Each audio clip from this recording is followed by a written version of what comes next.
Shalom to the elect of the nation of Israel. Giving all praises to Yahweh, Bahasham, Yahweh Shai, Bahasham, Rocha, Kodash. Double honors to the apostles and elders of great millstone who rule well over the flock and labor in this word and doctrine. So this word, apocalypse, is a word that you actually hear quite a lot in Esau, Edom's, Hollywood movies or TV shows or whatever. You hear the word apocalypse, and usually you have these other, you have you have a vivid image of all the connotations associated with this word. Whether someone can actually, give you outline definition or not, they usually think of destruction, perils, a time of darkness where there's no light. And though it makes sense, especially for him to show you that part of it all, because the word apocalypse, as you can see, late 14th century, meaning revelation or disclosure. From Church Latin, apocalypsis, that's in Latin, revelation, that's what it means again. From Greek, apocalyptein, uncover, disclose, reveal. See, so, oh, there you are. From apo, off, away. I'll try again. From apo, meaning off, away, from. Oh, slaki, off, away from. Slaki, too long. And again, it's C, apo, and then that's the word. It means of, from, away from, separate, apart from. So basically, when you break it down, apart in the word means away from. Then it says the word kel there, I believe, which means to cover, to conceal, save. Alright, so to uncover, to take away the cover. So it was covered, and now it's been revealed. It's been made manifest. It's been made bare. Okay, and yeah, this is a synonym for the word revelation. And in the book of Revelation, chapter 1 and verse 1, it says the revelation of Yahweh Shai HaMashiach, which the Most High gave unto him to show unto his servants things which must shortly come to pass. So this is in fact a revealing. It says, and he sent and signified it by his angel unto his servant John. So this right now, John the Revelator, the Patmos, he wrote this down in Greek, and it says apocalypse, apocalypsis. Okay, this book is in Greek, and that's the Greek word. And then this is also very similar to when it says from Church Latin, where is it at? There you go, Church Latin. Okay, and it says the apocalypsis, but the word we're looking at is the Greek word. So this Greek word apocalypsis means laying bare, make it naked, right? Uncover it. A disclosure of truth, instruction concerning things before unknown, because it was unknown, because it was covered, then it was made known. So there's things that are being covered that need to be brought to light, and that's why Esau Edom always shows destruction of his kingdom, because that's the thing that he's orchestratedly programming into minds to already have a vivid image of, to desensitize them to it. They just get entertained by the idea.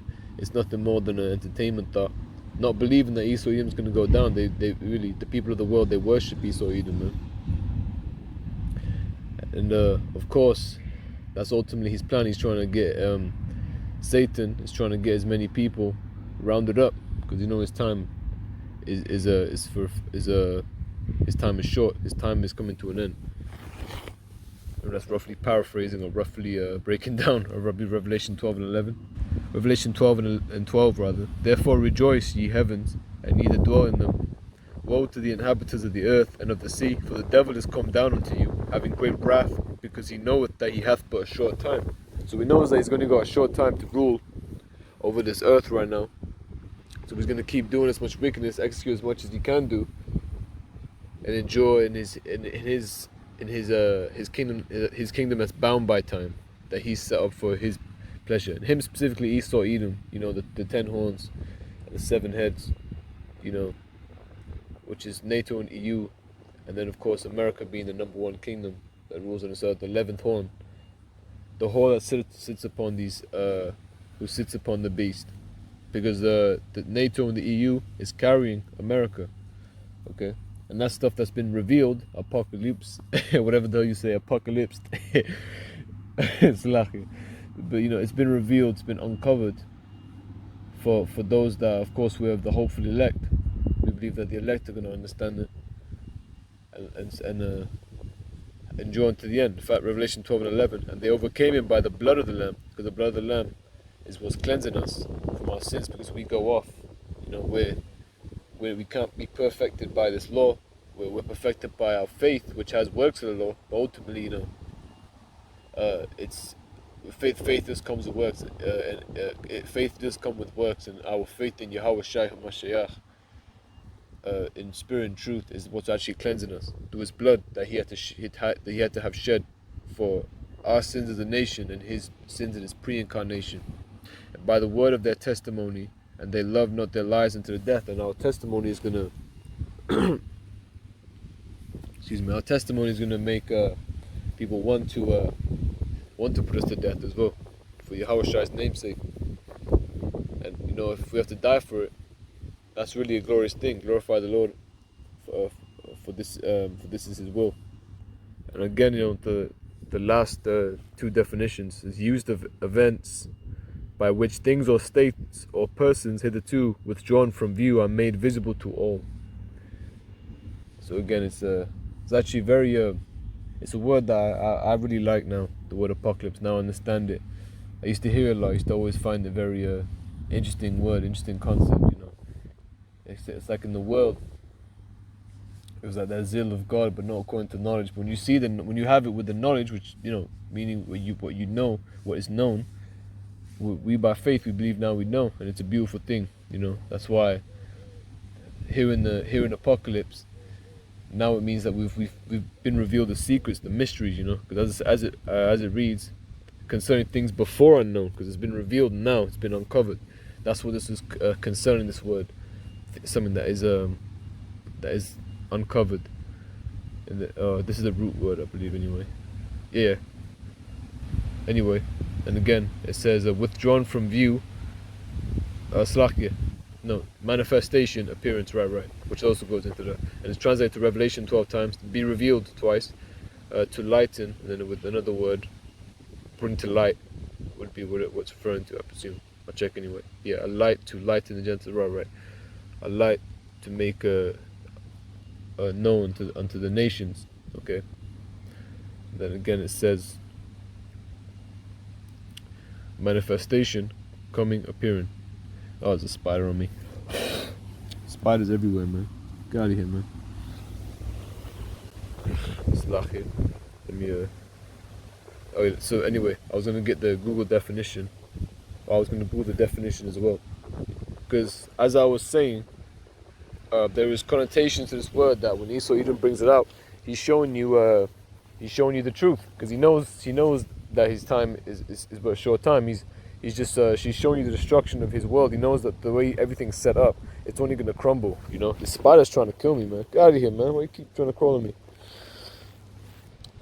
Salah here once again. Spider's annoying me, man.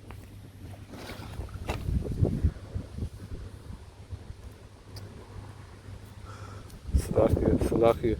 I don't know why I didn't just pause it. I'm thinking it's just gonna chill out. Anyway, Apocalypse, the book of Revelation. That's what it says here. The definition: any of a number of anonymous Jewish. Obviously, no such thing as Jewish, but it's pertaining. That word is what is essentially, in this context anyway, not always, but in this context, is relating to things that are of our heritage. That's the best way to say it. But of course, not everything that has the term Jewish is of our heritage. Some things come from the Talmud, some things just simply false, and some things, of course, are perceived to be the case and just simply false. So not everything they're going to say is relevant, but of course this is, because it's in the Holy Bible. It says Jewish or Christian, so obviously Christian means a follower of the anointed. The word Christ means anointed. It comes from the Greek word Christos, which is a Greek word which is obviously parallel to the Hebrew word Mashiach. It all means the same thing, meaning anointed. So we are followers of the anointed. We have faith that we're the ones following the Messiah. Okay, therefore we're the true Christians. But with that term colloquially means a follower of Christianity, which is just completely going off and is completely retarded.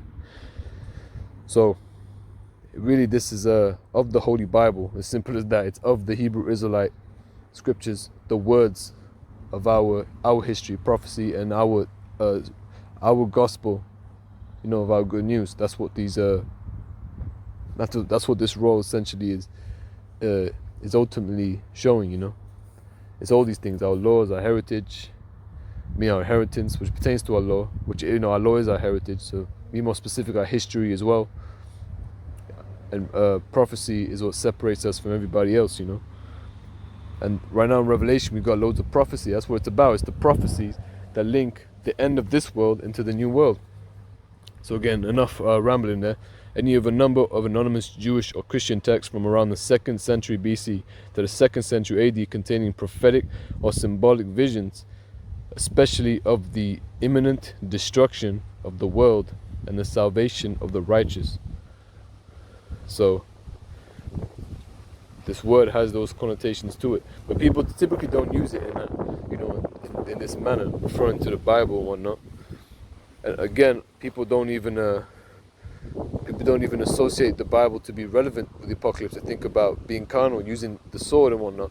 That's again, I'm relating this all to everything that we see in movies, TV shows, sometimes video games, and conversations with individuals of the world as well. The conversation kind of comes up. What would you do in an apocalypse, so to speak? And I read it in the Merriam-Webster website. It says one of the Jewish and Christian writings of 200 BC to AD 150, marked by pseudonymity. So pseudonymity, let's get this word. One thing that is pseudonym, what it means, well, not one thing that it means. One way to explain it is having a false name. Okay, pseudonym. And it says from Greek pseudonymous, meaning having a false name under a false name, from pseudus, meaning false, right? Like people say pseudoscience, that means false science, which also goes perfect into my previous video. What is the meaning of the word science? And it basically just means what is known, the knowledge that you have. That is science. That's what it means, what is known. So something that's false, that what is known. So the things that are also false and what is known is going to be revealed. There's going to be a time when people are going to realize, man, everyone is going to see it. Jeremiah 16:19, O Yahweh, my strength and my fortress and my refuge in the day of affliction, the Gentiles shall come unto thee from the ends of the earth and shall say, surely our fathers have inherited lies, vanity, and things wherein there is no profit. So all nations, even our nation went off, who are like unto the nations. They're going to see that this was the truth, man. And we were the most hated, most persecuted. We're the people no one really took seriously, but we had the 100% truth. And we, specifically those who believe in the body of a great millstone, and those that are sincere in the other camps, we have faith that the Most High is going to deliver them. It says, of course, that they endure to the end, up to His mercy. And so we have faith that the Most High will be very merciful if someone is sincere. They'll start to see how off these other camps are. And it says here, surely our fathers have inherited lies, vanity, and things wherein there is no profit. So again, things that are untrue have been inherited to the nations, including our nation as well. Inherited means to have possession of lies, and vanity, things that and things of wherein there's no profit, basically goes into the same thing. No value, no real weight to it. It was just bullshit. And Gentiles shall come unto thee from the ends of the earth as well. It's the key point, And again, Yahweh B'Hashem Yahweh Shai sees all of this, man. Yahweh B'Hashem Yahweh Shai is seeing right now the destruction happening to His people as our judgment, and He's seeing the elect repenting. He's seeing the wickedness of Esau Edom, where it's got him and where he's going to end up. He sees it all. He understands everything. Everything is His will. So that's why you got to remember, man. When things are going to be revealed, the Most High is going to really make sure this truth gets glorified. He's only raised up this kingdom to destroy it. Again, Romans 9:17, for the scripture saith unto Pharaoh, even for the same purpose have I raised thee up, that I might shew my power in thee, and that my name might be declared throughout all the earth. Again, therefore hath He mercy on whom He will have mercy, and whom He will He hardeneth. So there's some people that are set up to be destroyed. He's already given, Satan's already taken him as one of His. The Most High has already given him over to Satan. You know, he's already doing the lust that he desire of his flesh, what his flesh desires, whatnot. This could be Israelites, could be an Edomite, could be any other heathen. You know, essentially, the Most High has mercy upon whom He will have mercy, and He will also set people up for destruction, including, you know, the kings are going to be going to captivity. Many people shall be killed as a judgment, whether it be famine, the sword, of plagues, whatever it may be, whatever is the Lord's judgment that He has prepared. Okay, so I believe, oh no, Salaki, that was what I was going to get from here. And the point I was going to make, again, was the Most High.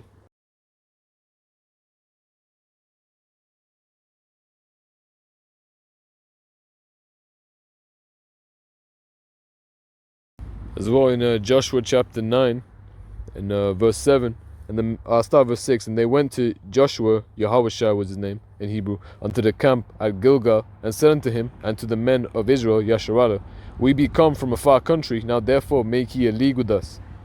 And the men of Yasharallah said unto the Hivites, peradventure ye dwell among us, and how shall we make a league with you? And they said unto Joshua, we are thy servants. And Joshua said unto them, who are ye, and from whence come ye? And they said unto him, from a very far country thy servants are come, because of the name of Yahweh thy power, for we have heard the fame of him, and all that he did in Egypt. So what the Most High did, by delivering us out of Egypt and destroying Pharaoh's glorious kingdom, you know, he's going to do that again, and that's going to make his name be brought forth, or, you know, brought forth, is that the right way to say it? To be declared is really more clear, declared among all nations, okay? The whole earth shall know about Yahweh, Bahasham, Yahweh Shai, and what he did to modern day Egypt, spiritual Egypt, which is America, spiritual Sodom, and its mystery Babylon the Great, the whole. Habakkuk 2 and 14, for the earth shall be filled with the knowledge of the glory of Yahweh, as the waters cover the sea. So the earth is going to be filled with the true knowledge, the knowledge, you know, what is known of Yahweh, Bahasham, Yahweh Shai, the true knowledge of his glory, though. You know, not any bullshit that the church teaches you, nothing to do with Islam, nothing to do with fucking Buddhism. All this other stuff that's going off is going to be completely terminated, man. We're not going to give a damn about none of these damn idols, man. It's going to be through. And the last part that's been revealed. Now, we went on a bit of a all over the place thing there. I don't know why it was called a pseudonym. Okay, it doesn't seem to be a false name. You know, it's not called Apocalypse. I understand that, I guess, but Revelation is a synonym, so it's not really that deep. I don't know why else it says that, but you know, we'll gloss past. That's not even the main point.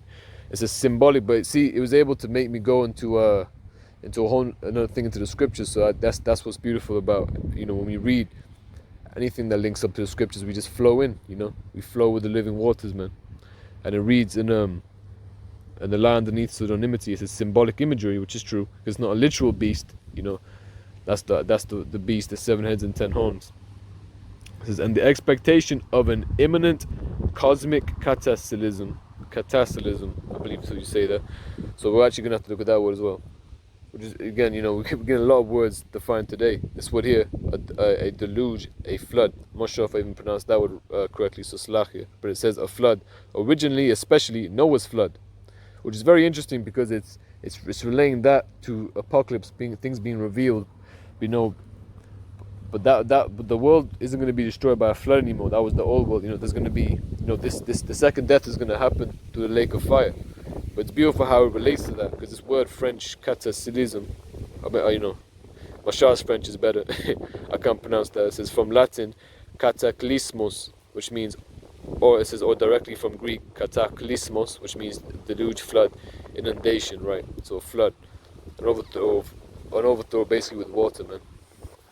But you know, essentially, what's been revealed is the enemy shall come in like a flood, and what's been revealed is the Most High will do will set a standard among the nations. Just because I've proven not to be very good at paraphrasing in this video, what I'm gonna do is I'm just gonna go straight to verse 19 here. In Isaiah 59, verse 19, so shall they fear the name of Yahweh from the west, and his glory from the rising of the sun. Right, everywhere in the world they shall fear Yahweh, Bahasham, Yahweh Shai, that fame of his name, which name means his memorial, his renowned title. The word Sham, that's what it means. It says that his name, okay, or they shall fear that name, everywhere in the world, because they're going to know the truth when Esau Edom's kingdom is destroyed. And that's part of what Revelation is obviously breaks down. But even from people who have no idea what's in it, they can see from reading it, and they have then a definition that it's referring to the end of the world. But I'm not going to skip ahead like that. Salaki. Read it again. It says, so shall they fear the name of Yahweh from the west, and his glory from the rising of the sun. When the enemy shall come in like a flood, he just try to overthrow you. That's when Esau Edom sets out martial law, tries to, be like wild beasts, sparing none. Okay? That when the brute beasts are trying to take over you, the Most High will set a standard. He will make sure that you're safe. And if you die, if you have to get your head chopped off or whatnot, that's a beautiful thing to have to do that for the Lord, man. That's the best way to look at it, man. Glorify the Lord on his behalf, man. For your reward is going to be so great. It's going to look like nothing to go through that, man. You just can't see it right now because you can't imagine our reward right now, man. And it says when the enemy shall come in like a flood, the spirit of Yahweh shall lift up a standard against him. And it says, and the Redeemer shall come to Zion, and unto them that turn from transgression in Yaakov, saith Yahweh. So the elect are going to be taken into those chariots and be delivered. That's also part of what's been revealed to the hopefully elect. And that's why I like this word apocalypse, and now I see it as true light. It's just beautiful to see, the understanding flourish, from when we first start learning the milk and this truth up until the point you are present. Of course, you just constantly keep learning, man. It just gets more and more beautiful. So again, it says, in the expectation of an imminent cosmic cataclysm in which the Most High destroys the ruling powers of evil and raises the righteous to life in a messianic kingdom. So in this definition, it does go into as it says, the messianic kingdom. In other words, the kingdom of Yahushai Malakwath. But here's the deal: if that's the case, how come in his movies they don't show you that? He only shows you destruction, man. He ain't trying to show you the whole truth. He's just trying to show you the truth in his eyes, trying to glorify things in these movies and whatnot, these Hollywood nonsense. That using the sword's going to help you, and being carnal and trusting in things like the United States military will be somewhat beneficial to you. Okay. And really, it's all a joke, man. Esau Edom knows his kingdom's going to be destroyed. He's just trying to get as many people to be destroyed with him, man. These elites know what's going on. But the average Edomite don't know what the fuck's going on. Is there something viewed as a prophetic revelation, right? It says Armageddon as well, which, let's go to that. There's really a lot of words we're getting taught today. In the etymology, it says cataclysmic final conflict. See, cataclysmic, the final ending. Armageddon, it actually reads over here. Even says in Revelation 16:16 over here. It says figurative use of the place name in Revelation 16:16, site of the great and final conflict, from Hebrew Har-Megaddon, and obviously that's not ancient Hebrew pronunciation. It says Mount of Megiddo, a city in central Palestine, site of important Israelite battles. It basically means, a mountain where people are crowded. Har-Magadan, I believe. Har-Magadan. Or let me go check. Revelation 16:16, and he gathered them together into a place called in the Hebrew tongue Armageddon. And if you go here, as I'll read here, it will show you in Greek, this word here is Armageddon, and then it comes from the word Har, meaning mountain or hill. Then it says Magadwan, okay? The root word being Magad, to penetrate, to cut, to attack, okay? To cut into, to assemble out, okay? Magadwan. So a place of assembling and trooping, basically, because this word Magad also goes into cutting, to gather in troops or crowds. It also means that. Okay, also means over here to also cut, though it's translated to cut 5 times, but they gather together the other times. It basically means to penetrate. So the reason why they're crowding is of course to make penetration, to kill, like to devour. Same way the Hebrew word lacham means bread, means feast, means food, means to eat, but also means to fight, to battle, to devour, like I said previously. And we know that, in the Battle of Jehoshaphat, the Valley of Jehoshaphat, when there should be World War III, that is going to be one of the last prophecies going to the destruction of this world. Okay, and back here, right back over here, it says a large disastrous fire. It says most most force, I don't even care about that. It says a great disaster. Okay, and again, that's the association of this word apocalypse, because it means revealed, but the things that it's revealing in context, when reference to the Holy Scriptures, is in fact all these things. And it shows, Esau Edom, he's using the Bible, and he's basically making it seem like it's, you hear all these demons. It's just a storybook. Well, to you it's a storybook. Esau Edom makes everything like it's just nothing but a story that he's been able to accomplish, because he's not actually breaking it down to the T. He just knows the things that's coming to him, that's written in it, man. And over here, it's lucky if you can hear the children. Over here, Cambridge. The Cambridge Dictionary says a very serious event resulting in great destruction and change. See, a change as well is going to be a time of change. Well, we're going to be changed. Our bodies are going to be changed. It's 1 Corinthians 15 and verse 50. Now this I say, brethren, that flesh and blood cannot inherit the kingdom of the Most High, neither doth corruption inherit incorruption. Behold, I shew you a mystery. We shall not all sleep, but we shall all be changed. You see, the change is going to be in these fleshly bodies, right? These corruptible bodies need to be changed into spiritually glorified bodies that are going to be perfect. We sinless. It'd be impossible for us to sin. We'll be able to be unstoppable in terms of the carnal world and stuff. Obviously, the Most High can destroy us only, but He's not going to do that. He's going to preserve us according to His will. And starting with us, with us, hopefully, Adawan Ratazah. Daniel 7 and 17 says, these great beasts, which are four kings. They're four. It's referring to 4 kingdoms, but there's going to be kings ruling those kingdoms, which shall rise out of the earth. But the saints of the Most High shall take the kingdom and possess the kingdom forever, even forever and ever. And that's going to be the change. Okay. Revelation chapter 5 verse 10, it says, and has made us unto our God kings and priests, and we shall reign on the earth. And Yahushua is the one who made us unto our power, Yahweh, to be kings and priests under Yahushua, the King of Kings. And he is the priest over all of us, and we shall reign on the earth. And that's the change, man. That's part of what Revelation says. Esau, he's getting all, he's getting all nervous now. With all the stuff with the chariots being seen, with things going completely left in this world, and he's orchestrated. He set it up, but not all these elite. Slakia, the elites. I'm trying to say not all those at high places can comprehend this. That seem to be in a position with a lot of power. Some people are being played out. Some of them are just nothing but slaves that the military. Dumb people are just. They're literally risking their lives for Esau's system, man. That's a really high level, like real big time coon, man. As simple as I can put it. And it reads here in the Bible, the total destruction and end of the world. And that's correct. It's going to be when Esau is destroyed. So as we read 2 Ezra chapter 6 and verse 9, for Esau, actually I'll go further up, verse 7, and then answered I and said, what shall be the parting asunder of the times, or when shall be the end of the first, and the beginning of it that followeth? So the end of the first, again referring to the end of the world as it was known, right? The cosmos, the arrangement, the government that's been established.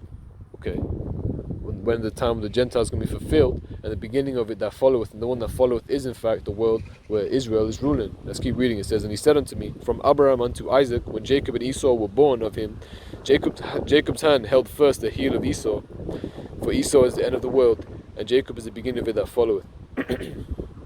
Excuse me, right? So first is Esau's world, and then Jacob is coming after Esau. In other words, as a nation that's going to rule and prosper, and it's going to be forever, even forever and ever, as it read. That's what, these other nations, they're terrified of it, man. They're terrified of that day where destruction is coming, all right? Because it's going to hit them, they don't even realize. Right now I'm saying they're terrified of it. Some people are seeing things absolutely all over the place, so much crazy shit happening, but they don't really know what it's referring to. They're not actually, not to be mistaken, that they're actually waiting for the time of destruction and the downfall of, the kingdom. But some of them can see it. Let's be real. You can see a lot now, seeing that shit just doesn't seem like it's going too well. There's a lot of wars happening. Something bad could happen, but they're not really they're not really, gonna do anything really but really submit to the beast because they're of the world. Of course, there's gonna be a select of the heathen that are not gonna take the mark, but still go into captivity. Either way, judgment's coming, man. There's nothing to do, nothing to escape. And I've actually heard heathens actually say that, man. Worldly ass people, they say, it's like Judgment Day. In the context of conversation was just kind of, it's not really relevant. But one of them even said, it's kind of like Judgment Day. It's just inevitable. It's just gonna happen. I was like, I like that, Esau. I agree. It's inevitable because it's been written. Your judgment's been written already, man. Right? You think you can keep building? Because a lot of them, they're like, oh, we can see the destruction. They can see the destruction of their kingdom, and once again, not through the lens of the scriptures, but at least the minimum thing has been revealed to them in their minds. But they're still prideful, man. They still probably think they're gonna build it up again. Malachi chapter 1 and verse 2: I have loved you, saith Yahweh, yet ye say, wherein hast thou loved us? Was not Esau Jacob's brother, saith Yahweh? Yet I loved Jacob, and I hated Esau, and laid his mountains and his heritage waste for the dragons of the wilderness. And the mountains is referring to his empires, his kingdoms, right? His ruling territories, his borders. Okay, and it says his heritage, which goes into his inheritance, what his inheritance. It says I hated Esau and laid his mountains and his heritage waste for the dragons of the wilderness, because it's going to be completely desolate. All right, his inheritance he has up in Babylon the Great is going to be completely destroyed with thermonuclear missiles, man. Whereas Edom saith, we are impoverished, but we will return and build the desolate places. So they perceive in their mind they're probably still going to build it up again. But we see it again, where even Esau, Edom, he's showing, he's showing that that he can even see, he can even see that that there's going to be a shortage of food and water. All right, the currency system's going to collapse. And he puts in stuff, Black Mirror, whatever you watch. Don't watch a lot of stuff, but I have obviously watched things in life, and it seems to be that most of them. I remember even a time where I was in the world and it hit me. I was like, they keep showing all this stuff where things just going completely leftward, so-called anarchy occurs. Or of course I would use the word apocalypse, but it wasn't really revealed unto me what was really happening. So Malachi chapter 1 and verse 4 says, whereas Edom saith, we are impoverished, but we will return and build the desolate places. Thus saith Yahweh of hosts, they shall build, but I will throw down. They shall call them the border of wickedness. That's right. And really, we're saying that now, but that's going to be known across the whole earth, because remember it says that the Most High is going to throw down his place. And when he really gives it a throwdown, when it really falls down, when Babylon falls, okay, man, it's going to be a serious destruction. It's going to make the name of Yahweh famous, because it's only going to play out till the transition to the new world. Okay, it's going to be just like last time, the fall of Egypt. The fame of Yahweh went across the earth. It's going to happen again, man, and this time forever. So it reads, the border of wicked. They're going to call them the border of wickedness, the territory of wickedness. That's going to be known throughout the whole earth. And it says, and the people against whom Yahweh hath indignation forever, and that's going to be known as well. The Most High hates Esau, and these things that's been revealed, for the most part, is his destruction and his judgments. And then of course the kingdom is something we can't even imagine, but we have scriptural things pertaining to it that give us comfort to know and to really have at least that beautiful imagination of how beautiful it's going to be. And we still will never really, until we see it, man. It's 1 Corinthians 2 and 9. As it is written, eye hath not seen, nor ear heard, neither have entered into the heart of man the things which the Most High hath prepared for them that love him. 1 Corinthians 2 and 9 is a precept as well. And that's why it says, as it is written. And it was written, and I believe, Isaiah 64 and 4. It says, for since the beginning of the world, men have not heard, nor perceived by the ear, neither have the eye seen, O power, beside thee, what he hath prepared for him that waiteth for him.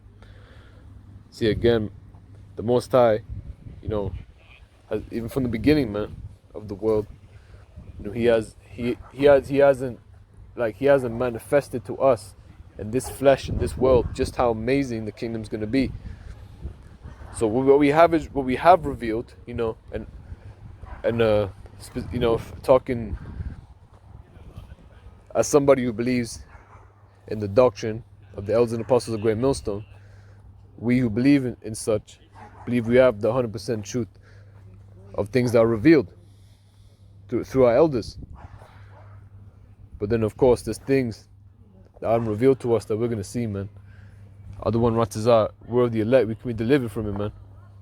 Because at the end of the day, you know, the fact that things like this are revealed to us is a good thing to boost our faith. But the Most High is declaring us wisdom, man. And ultimately, that's what's going to save us in those times of adversity. Isaiah 33 and verse 6. And wisdom and knowledge shall be the stability of thy times, and strength of salvation. The fear of Yahweh is his treasure. So let it be known now. Keep the fear of Yahweh as a treasure, and he'll be your shield in those days, man. You know, he'll be a shield from all the brute beasts, the perilous people, man. And he'll declare you these secrets, okay? And to make you strong and stable in those days, not unstable, where you're double-minded, which James 1:8 says a double-minded man is unstable in all his ways. So you're stable in this truth. You really firmly believe in it.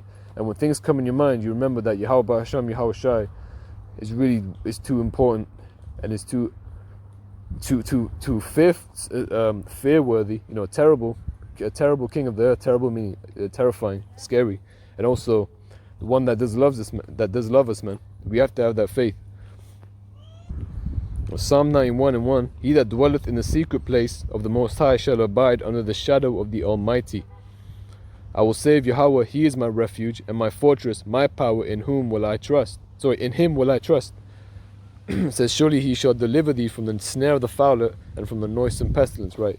If we're under that secret place, we're hiding in the mysteries of the scripture as our shield. The Most High is going to be a shield unto us. He's looking out for us, man. We have to have that faith. Because as it reads, you know, actually, let me keep reading this verse. It says, Hebrews 9:1 Psalm 91:4. He shall cover thee with his feathers, and under his wings shalt thou trust. His truth shall be thy shield and buckler. So it's a shield. It's a shield from all the spiritual and physical darts of the wicked, man. Okay, the Most High is looking out for you. He can do it all, man. That's the one thing you always humble yourself down to. He can reveal so much to you in this captivity, and eventually reveal an unfathomable amount of things, and give so much unto us, and make so much beautiful things manifest to us in the kingdom of heaven, man. And we have to remember, that's the power we serve, man. That should help us boost our faith. And then, of course, the Hebrew scripture I did actually want was Hebrews 11:6. It says, but without faith it is impossible to please him, for he that cometh to the Most High must believe that he is, and that he is a rewarder of them that diligently seek him. So if we diligently seek him, that's when the Most High is clearly he's dealing with us, and we're going to receive information, man. And all in due time, man. We have to keep having faith. All right. Another one, Ratazah. All things shall be revealed unto those that are sincerely in this truth. And of course, unto the very end, those people are the elect. Those people are the Most High has predestinated them unto salvation. Lord willing, we're of that number. Alright, so that's pretty much it in this video. I won't make it too long. But Lord willing, this video was edifying. I want to give all praises to Yahweh, Bahasham, Yahweh Shai, Bahasham, Rocha, Kodash. Double honors to the apostles and elders of Great Millstone who rule well and labor in this word and doctrine. Shalom wa barakat l'habachiyar, Yasharala. May peace and blessings to the elect of Israel. Mawathla babal. Shalom.